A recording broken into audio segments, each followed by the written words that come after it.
Security sir, వాళ్ళంతా ఎవరు? మన ఇంట్లో ఉన్న లాయర్ గారిని వాళ్ళంతా కలవడానికి వచ్చారు సార్. లాయరా? వాడెవడు? అదేంటి సార్, మీ గెస్ట్ అంటగా 10 రోజుల నుంచి ఇక్కడే ఉన్నారు సార్.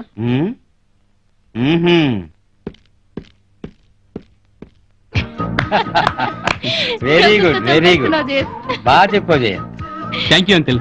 ఎంత పెద్ద కేసు అయినా, ఎంత పెద్ద ప్రాబ్లం అయినా అవలీలగా తీసి పారేస్తాను.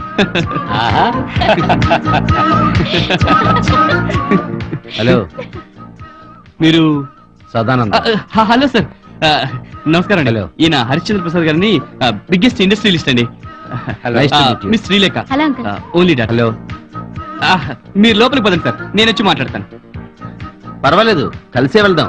తీసుకునే వెళ్తాను. ఎక్స్క్యూజ్ మీ, నేను ఇప్పుడే వచ్చేస్తాను. అలాగే. చాలా బిజీ. ఏంటమ్మా సంగతి? మా ఇంట్లో మకం పెట్టావు. సార్, నా పేరు జయంత్ అండి, నేను అడ్వకేట్ ని. ఆ మౌంటుడు కార్టూన్ ఫేస్ వాడును. సార్, ఏం జరిగిందంటే ఆ హరిశ్చంద్ర ప్రసాద్ గారి అమ్మాయిని నేను ప్రేమించానండి. ఆస్తులు అంతస్తులు చూసే పెద్దవాళ్ళని ఒప్పించడానికి మీ బిల్డింగ్ చూపించి కొంచెం బిల్డప్ ఇద్దాం అనుకున్నానండి. ఈలోగా మీరు వచ్చేసారు.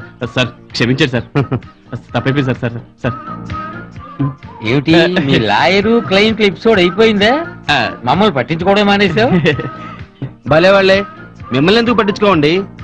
కేసుకు సంబంధించిన డీటెయిల్స్ డిస్కస్ చేస్తున్నామండి. సీరియస్ గా?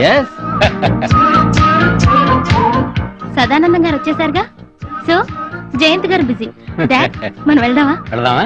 Okay okay Jaya. Bye sir, bye bye. Okay, all the best, bye. Direct కొదు పద. సార్, లేవయ్యా, మాత్రం మనుషులుగా ఈ వయసులో నేను నీకంటే ఎక్కువ బిల్డప్ ఇచ్చేవాడిని. మరేం పర్లేదు, లే. నాకు తెలుసు సార్, మీ మనసు చాలా విశాలమైందని. చాలా thanks sir, thank you very